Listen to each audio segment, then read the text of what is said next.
Hi, I'm Christy Blatchford, courts columnist with the National Post and Post Media, and beside me to my left is the world's greatest dog, Obie Blatchford. I probably look a little craggier and even more beat up than normal, and if so, that's at least a little bit because for the last 2 weeks I've been covering domestic violence cases in the courts. In the first instance, I was in Ottawa for the first 12 days or so of the trial of Joshua Boyle.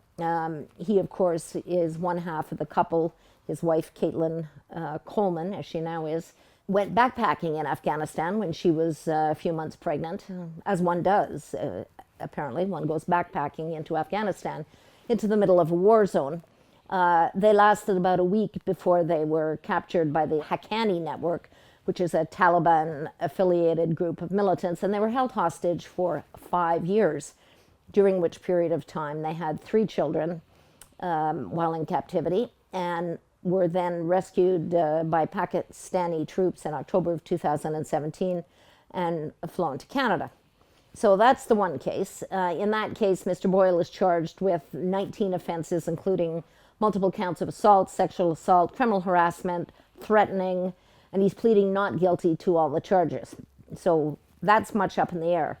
And then in Toronto, I covered the unexpected guilty plea of Mohammed Shamji.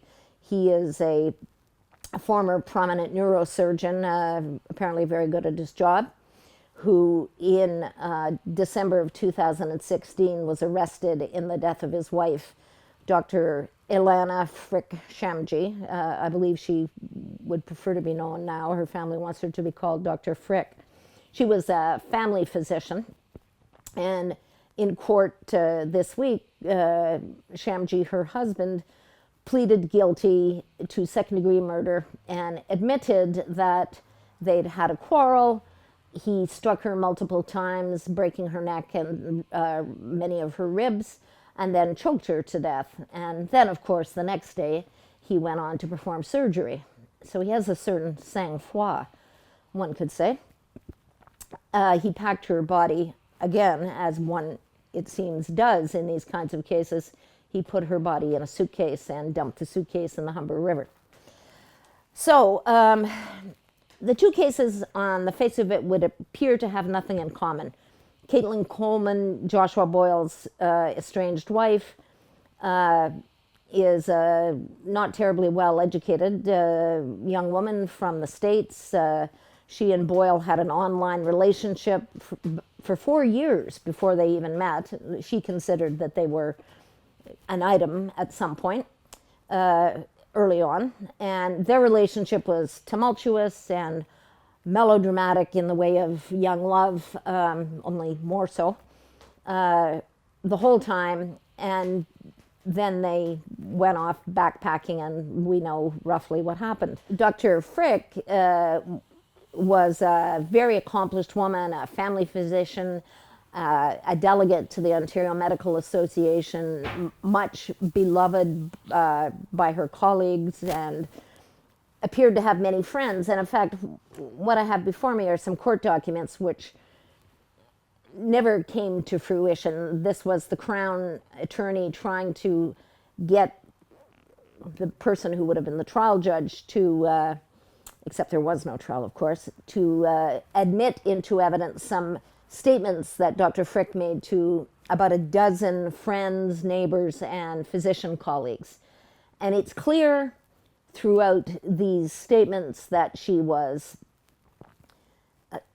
subjected to verbal and emotional abuse, just as Caitlin Coleman was by Joshua Boyle. So was this woman by Shamji, sometimes degenerating into physical assaults.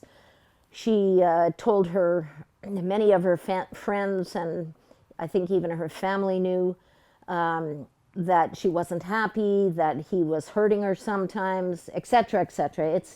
It's just a litany of, predictions of doom, basically.